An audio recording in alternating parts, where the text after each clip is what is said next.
রাষ্ট্রপতির পদ ছাড়ার পর থেকেই নতুন করে মোহাম্মদ শাহাবুদ্দিনকে ঘিরে শুরু হয়েছে আলোচনা। সংবিধানের ৫১ অনুচ্ছেদ রাষ্ট্রপ্রধানকে দায়মুক্তি দিলেও ইসলামী ব্যাংকের শেয়ার কেলেঙ্কারি, জুলাই মানবতা বিরোধী অপরাধ সহ নানা অভিযোগে তাকে বিচারের আওতায় আনার দাবি তুলছে জামায়াত এনসিপি।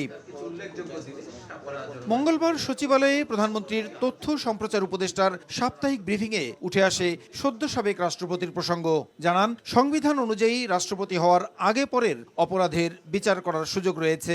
উনি যখন পদে নেই, সেটা আগে করা ওনার কোনো রকম কোনো যদি মিসকন্ডাক্ট, এটা আমি এই রাষ্ট্রপতির কথা বলছি না, এনি প্রেসিডেন্ট আগে করা কোনো বিষয় এবং পরেও যদি কোনো কিছু থেকে থাকে, সেগুলোর জন্য নিশ্চয়ই তার বিরুদ্ধে লিগ্যাল অ্যাকশন নেওয়া যাবে। অপর এক প্রশ্নের জবাবে বলেন, ২০১৮ সালের নির্বাচনে রিটার্নিং কর্মকর্তার দায়িত্ব পালনের কারণে ৩২ যুগ্ম সচিবকে বাধ্যতামূলক অবসরে পাঠানো হয়নি। চাকরির বয়স ২৫ বছর হওয়ায় অবসরে পাঠানো হয়েছে।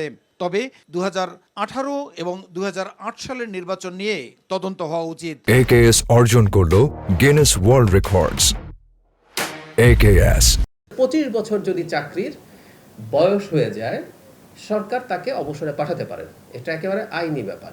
যে কেউকে এটা কিন্তু আইনি, কোনো কারণ দর্শানোর প্রয়োজন নেই, আপনি এটা করেছেন বা এটা করেননি এরকম না।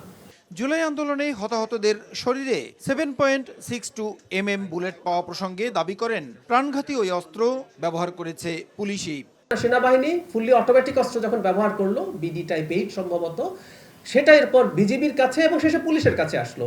ওই অস্ত্র হরদম পুলিশ ব্যবহার করেছে এবং ওটার বুলেটই 7.62। সম্প্রতি দেশের ৩৪টি ব্র্যান্ডের টুথপেস্টের মধ্যে ২৬টিতেই ক্ষতিকর মাইক্রোপ্লাস্টিক পাওয়ার বিষয়টি উদ্বেগজনক জানিয়ে তথ্য উপদেষ্টা বলেন, বিষয়টি খতিয়ে দেখা হচ্ছে। যে আন্দোলনের প্রসূন আশিস, সময় সংবাদ, ঢাকা।